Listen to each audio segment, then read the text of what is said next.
J'espère que c'est pas pour nous attacher encore, hein. Oh, qui gondait. T'as rien vu encore. Tu as mal au cœur, mais tu joues la dure. Cette fois, tu as pris ta dose. C'est dans quel amour on ne peut pas pardonner. Si tu savais, t'allais accepter. Alors, le gars t'a demandé pardon. Bonsoir les beautés. Bonsoir mes chéris. Aujourd'hui, on se retrouve pour une nouvelle vidéo. J'espère que vous allez très bien parce que comme vous voyez, Fleur de Lotus, elle va très bien. Et grâce à vos prières et tout. Donc aujourd'hui, on va parler, je vous avais dit que je voulais vous raconter un peu, moi, comment ça s'est passé. J'ai eu une césarienne, comment ça s'est passé. Et l'après, comment on appelle, un autre accouchement après la césarienne, comment j'ai évité la césarienne. Donc, on va commencer d'abord en parlant de la césarienne qui s'est passée. Je vais pas vous donner tous les détails parce que je veux pas que la vidéo soit vraiment très longue. Donc, on va commencer tout simplement. J'ai eu une césarienne sur mon 9e enfant. Et mon enfant, il était gros et il était mal placé. Premièrement, il était placé en transverse, de ce côté. Et là, à chaque fois, je partais à l'hôpital pour pouvoir aller vérifier. Et après, mon médecin m'a dit qu'il s'est bien placé, la tête en bas. Et je commence à avoir mal au ventre et je vais à l'hôpital. On me dit non, que l'enfant s'est retourné, qu'il a la tête en haut, les fesses en bas. Donc là, moi, on me dit que c'est une césarienne qu'ils vont me faire parce que l'enfant est gros, qu'ils ne peuvent pas s'amuser à faire naître l'enfant comme ça. Donc, moi et mon mari et moi, on devait décider tout simplement et signer des papiers pour qu'on puisse faire, comment on appelle, la césarienne. Vous savez que lorsqu'on va accoucher, on ne pense jamais à la césarienne et tout ça là. On s'est dit qu'on s'en va accoucher, ça va bien se passer et tout. Et une chose que je voulais dire, c'est que dans la vie, lorsqu'on se concentre sur quelque chose, c'est cette chose-là qui nous arrive. Il faut tenir vraiment compte de ça. Donc moi, j'avais plusieurs livres de grossesse dont je les lisais. À chaque fois que je tombais enceinte, je les lisais, je répétais. Et je voyais que j'avais sauté des choses que je n'ai pas vraiment bien lues et tout ça. Et puis cette fois-ci, sur cette grossesse où j'ai eu la césarienne, je me suis vraiment focalisée sur la césarienne. Je lisais sur la césarienne. Je regardais une chaîne sur ma télé où on faisait des césariennes. J'avais du mal à regarder, mais je pinçais mon œil, je regardais. C'était pas facile de regarder qu'on est en train de faire une césarienne en vrai. Et là, j'étais tellement concentrée sur cette histoire de césarienne là, que j'ai eu vraiment une césarienne. Donc, mon enfant, comment on appelle, pesait 4 kg 650. C'était un garçon, il était vraiment gros. Donc, moi, je me suis dit que c'était bon que les médecins ont fait une césarienne. Et puis, je voulais ajouter une chose, c'est que moi, je ne crache pas totalement sur la médecine conventionnelle. Ça peut sauver des vies, comme par exemple, j'avais besoin d'une césarienne. Donc, c'était une obligation pour que je la fasse parce que je ne peux pas faire naître l'enfant comme ça.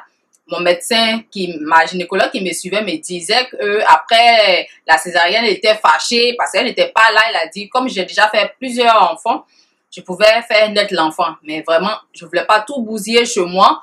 Donc, un enfant de 4 kg 650, c'est vraiment énorme. Donc, moi, j'ai accepté la césarienne sans trop rechigner, sans trop dire que oui, c'est pas moi qui ai accouché, on m'a volé mon accouchement et tout. Non, j'ai été reconnaissante envers ces médecins-là qui ont pu sauver la vie de mon fils et moi, ma vie également. Donc, je ne crache pas totalement sur la médecine conventionnelle. Il y a des choses qui peuvent bien faire sauver des gens, mais il y a des choses que moi, je préfère me soigner moi-même au naturel. Et aujourd'hui, et quand j'ai accouché, je voulais vous dire que lorsque vous avez une césarienne, parce que moi, ma césarienne n'était pas programmée. C'est une césarienne qui m'est tombée dessus comme ça. Donc, je n'étais pas, comment on appelle, je n'étais pas renseignée, qu'est-ce que je devais faire et tout. Bon, c'est sur le coup là que j'ai tout appris. Et les infirmières m'ont dit que lorsqu'on te fait une césarienne, avant de te lever du lit, il faut attraper ton ventre dans ta main et tout. Mais vraiment, ça n'a pas été évident. J'ai eu des démangeaisons après l'opération, pas possible. J'en ai pleuré, je faisais des crises de démangeaisons. Et c'est l'urine qui m'a permis de vaincre ces démangeaisons-là en buvant mon urine étant à l'hôpital. C'est vraiment, ça m'a vraiment aidé. Donc, et j'avais, comment on appelle, après j'ai acheté cette gaine-là. Ma gaine, elle est ancienne, ça fait plus de 5 ans que je l'ai. Elle a des velcro comme ça. Elle est très longue, ça veut dire que cette gaine-là, vous pouvez l'ajuster. Quand vous avez une césarienne, de grâce, je vous en prie, ne payez jamais un corset ou bien un waist trainer pour dire que vous allez attraper votre ventre les premiers moments avec. Jamais. Parce que l'utérus, il est encore grand. Donc, pas besoin de ce genre de choses. Ça, c'est après 3 mois, 6 mois qu'on peut porter des waist trainers. Je vais mettre une photo là pour que vous puissiez voir qu'est-ce que c'est. Et ces genres de gaines-là, on peut les ajuster. Donc, c'est bon pour les femmes qui ont eu une césarienne pour pouvoir tenir leur ventre parce que c'est pas évident de se tenir debout quand rien ne tient le ventre. C'est vraiment difficile. Et après la césarienne, la vidéo va être un peu longue parce qu'il faut que je raconte un peu quand même. Et après la césarienne, 17 mois ou bien 19 mois après, bon, je suis tombée enceinte. Et là, puisqu'on demande à ce qu'on ait au moins 2 ans avant de tomber enceinte, mais si tu as passé 1 an que tu tombes enceinte jusqu'à ce que tu accouches, ça avoisine les 2 ans. Donc, c'est pas un problème, c'est pas un souci. Donc, moi, j'ai eu ce problème-là. Et sur cette grossesse-là, où j'ai évité la césarienne, la femme, ma gynécologue m'a dit, ah, l'autre fois, on t'a pas vraiment bien suivi, l'enfant était trop gros, donc cette fois-ci, là, on va vraiment prêter attention à ta grossesse pour ne pas que l'enfant grossisse encore comme ça. Donc, on me faisait des tests de diabète, de grossesse et tout. Et moi, il faut savoir que les jus du commerce, ce sont des jus qui ne sont pas bons, qui sont bourrés de sucre. Et moi, j'aimais tellement le jus d'orange que j'en buvais. En tout cas, c'est bien de s'informer sur ce qu'on mange. C'est vraiment important. Et j'en buvais. Et là, mon enfant, j'ai commencé à avoir du diabète de grossesse. Même, ils m'ont mis sur insuline. Et ce qui est bien, c'est que pendant la grossesse, lorsqu'on fait à Maroli, on n'a pas ces tracasseries-là. Et cette grossesse-là, je ne l'ai pas fait. Mais la grossesse où je l'ai fait, j'ai accouché facilement. Avant d'arriver à l'hôpital, même j'étais dilatée à 5 cm. Je ne savais même, j'avais pas de contraction, mais j'étais dilatée à 5 cm. C'est-à-dire que je pouvais accoucher n'importe où sans le savoir. Et là, je n'ai pas fait à Maroli, j'ai payé les frais. Donc, je vous encourage à faire Maroli pendant votre grossesse. Si vous ne prenez pas une médication vraiment forte, ça va vraiment vous aider. Et sur cette grossesse-là, j'ai commencé vers la fin, parce que les feuilles de framboisier, c'est dit 2 fois que de ne pas prendre dès le début de la grossesse. C'est dit aussi que c'est bon pour les nausées. Donc, moi, pour ne pas, comment on appelle, me créer des problèmes, j'attends les 2 derniers mois de ma grossesse pour pouvoir prendre les feuilles de framboisier. Les feuilles de framboisier, ça permet de renforcer les muscles de l'utérus. C'est un peu comme les dattes de l'utérus pour pouvoir travailler efficacement le jour de l'accouchement. Et sur cette grossesse-là, on m'a déclenché. C'est-à-dire, quand je suis arrivée, on me faisait une suivi vraiment très régulière. Et quand je suis arrivée à 37 semaines, quelques jours, mon enfant pesait déjà 3 kg 650. Donc, on s'est dit que si je devais arriver à 40 semaines, l'enfant allait être gros encore comme l'autre. Donc, pour éviter une deuxième césarienne, il fallait que j'accouche à 37 semaines, qu'on me déclenche. Parce que lorsqu'on te déclenche, que le travail ne vient pas de lui-même, c'est difficile et les contractions, des fois, peuvent aller vite comme stagner. Donc, mes contractions de midi jusqu'au lendemain à 14 h que j'ai accouché. Donc, je buvais, comment j'ai fait? Je buvais les feuilles de framboisier à la maison ici. Pendant les 2 derniers mois, puisque je n'ai pas fini mes 2 derniers mois, je buvais. Et le jour où on devait provoquer mon accouchement, en partant, j'ai envoyé des sachets de framboisier comme ça pour faire des tisanes à l'hôpital. Mais moi, ce que je vous recommande, vous pouvez payer un thermos comme ça. Un thermos comme ça que j'ai payé à Walmart.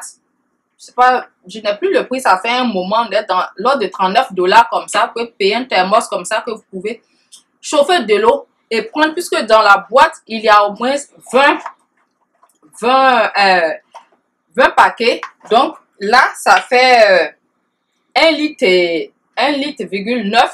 Donc, vous pouvez même doser, vraiment mettre le contenu d'un paquet comme ça dans votre thermos et vous envoyer à l'hôpital que vous allez boire régulièrement. Ça va vous permettre de renforcer vos contractions et d'accoucher. Parce que quand les contractions ont commencé à stagner, il y a un gynécologue qui est venu me dire, ah si, ça ne va pas vite, ça commence à trop durer, l'accouchement a pris 1 jour, donc on va aller te faire la césarienne. Quand le monsieur m'a dit ça, je commençais à trembler, Et il y a plusieurs infirmières qui se sont succédées dans ma chambre. Et il y a une qui s'appelait Annabelle.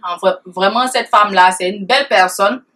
Et dans la vie, il faut vraiment être une bonne personne aussi pour tomber sur des gens comme ça. Et cette femme-là, elle m'a vraiment aidée. Elle m'a dit, ce bébé-là, on va faire naître ce bébé-là aujourd'hui. Et puis, comme ça, soudainement, elle m'a demandé, mais vous n'avez pas envoyé quelque chose pour pouvoir boire? Pour pouvoir accélérer le travail et tout. Et c'est là, moi, j'ai envoyé mes feuilles de framboisier là, ma tisane. J'ai oublié carrément quand la situation pesait sur moi et tout. J'ai oublié. Et c'est la femme qui est venue me rappeler. Et j'ai dit, ah, j'ai envoyé des tisanes que si on peut envoyer de l'eau chaude.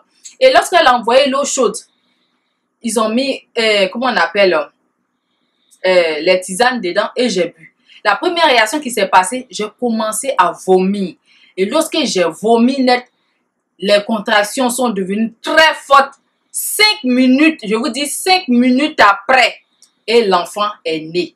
Donc vraiment, les feuilles de framboisier m'ont vraiment sauvé d'une deuxième césarienne. La césarienne, ceux qui n'ont jamais eu de césarienne, c'est pas pour vous faire peur, mais vraiment, moi je n'ai pas adoré cette, comment on appelle, la césarienne que j'ai eue. J'ai eu des démangeaisons, j'ai eu mal. Je ne savais pas que quand les gens parlent de césarienne, disent, ah, la césarienne, la personne est partie accoucher et puis le lendemain, elle est dans la cuisine en train de préparer. Oh, c'est pas ça, ça fait mal.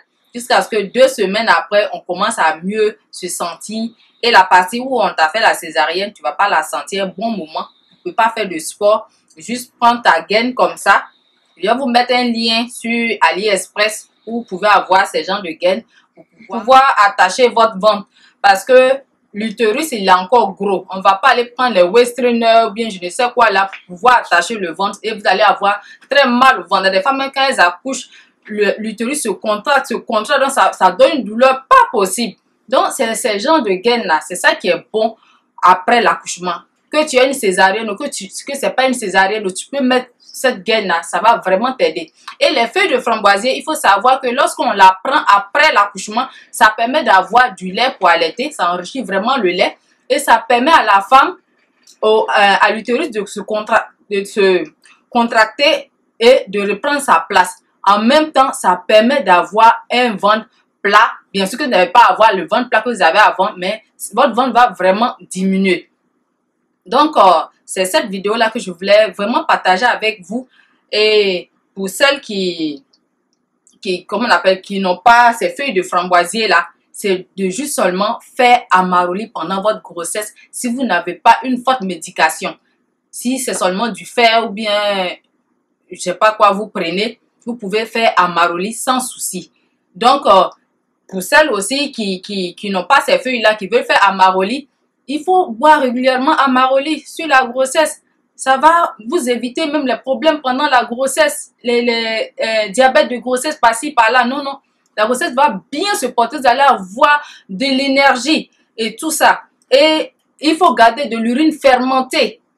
Et le jour où vous allez avoir mal au ventre, vous faites des lavements. Matin et soir, matin. Moi, ma petite soeur, que je vous ai dit dans une vidéo, elle a fait des lavements. Elle était à terme, elle n'accouchait pas, elle était fatiguée, elle passait son temps à pleurer. C'était pas facile. Son enfant aussi était très gros, 4 kilos. Donc, elle pleurait. Mais quand je lui ai dit, ah, il faut prendre l'urine fermentée que maman a mis à côté là pour aller te puriger. Et puis, ses pieds étaient enflés. Elle a mis ça dans l'urine et tout. Et elle a couché. Elle a commencé le matin, le soir. On est parti à l'hôpital la nuit, elle a accouché. Et l'enfant même a avalé même les sécrétions de sa maman. C'est l'urine qu'on a mis dans la bouche de l'enfant. Et puis l'enfant a vomi. Puis l'enfant a commencé à bien respirer. Donc Amaroli, ça ne ment pas. Donc mes chéris, les feuilles de framboisier, c'est bon. Amaroli aussi, c'est bon pour la grossesse, pour celles qui sont partantes pour ça. Il y a une main qui m'a laissé, une de mes abonnés qui m'a laissé un message, bien sûr. Amaroli, elle est enceinte, elle prend Amaroli dès le départ, ça l'a un peu bousculé, mais après là, elle me dit, ah, Fleur, merci, que j'ai une santé de fer maintenant, je me sens bien. Donc, Amaroli, là, c'est quelque chose de très bien que moi, je partage avec vous. Et moi, je le fais. Donc, c'est ça, ne dites pas que oui, comme j'ai pas les feuilles, je peux pas, comment je vais faire? Non, Amaroli est là pour vous, pour celles qui acceptent Amaroli. Donc, buvez vos feuilles de, comment on appelle, de framboisier 2 mois après, comment on appelle, les 2 derniers mois de la grossesse.